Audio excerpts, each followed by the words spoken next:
Здравейте хора, днес ще показваме скъпоценни камъни. Нека да ви хареса видеото, ако ви хареса да се абонирате и да лайкнете този лайк бутон и да го ударите силно. И нека да започваме. Ето ги всичките камъни наведнъж. Готино изглеждат. Нека да започнем с първия, който е този, който е кристал. Доста готин.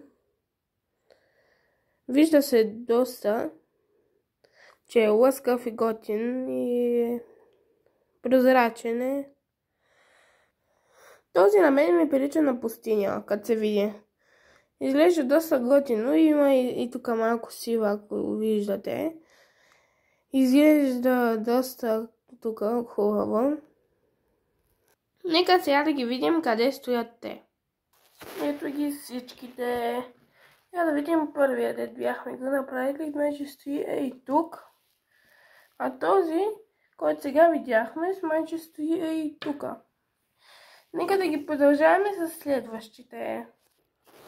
Този е също доста готин, като се види. Да блести доста хубаво, както виждате.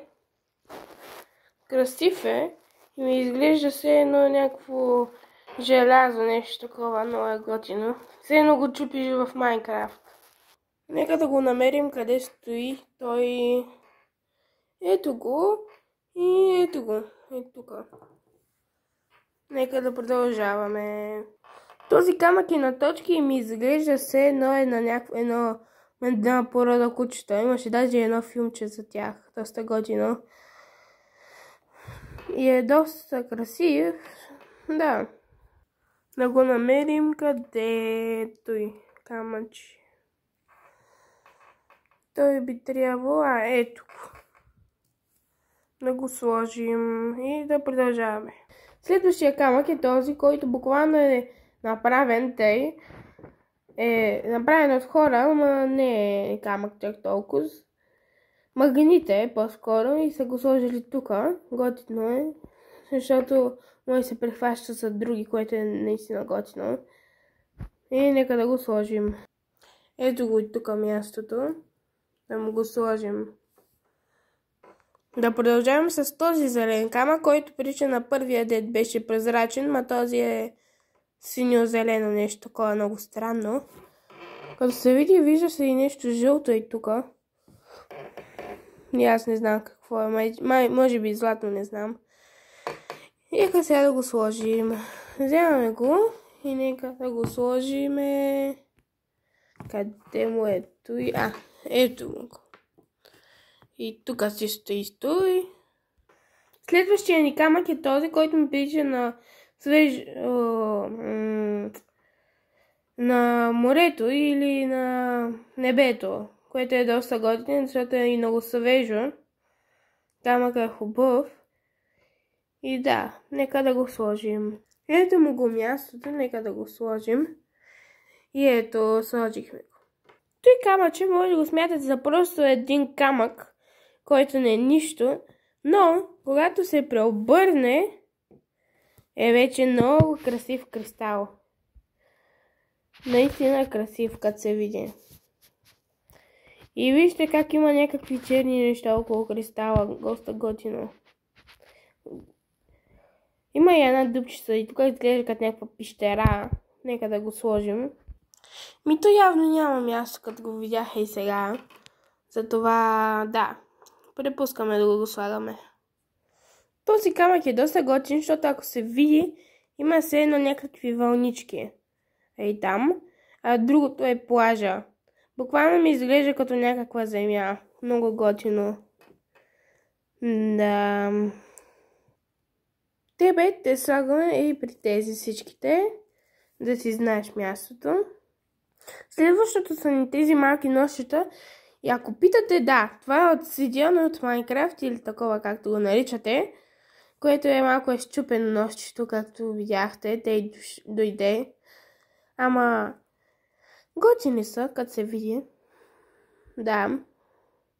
Нека сега да ги сложим. Те стоят и тук.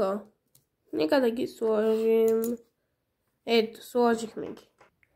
А това са зъби на акула. Знам какво ще кажете. Глупаво е, че са толкова малки. Ама са, да, малки са явно. Както знаете вече. Което е доста странно, че са малки, но нека да продължаваме. Те стоят тук. Нека да видим следващия интересен камък. Това са всичките цветове камъни, които са доста готини. Знам, че вече синя го бях показал.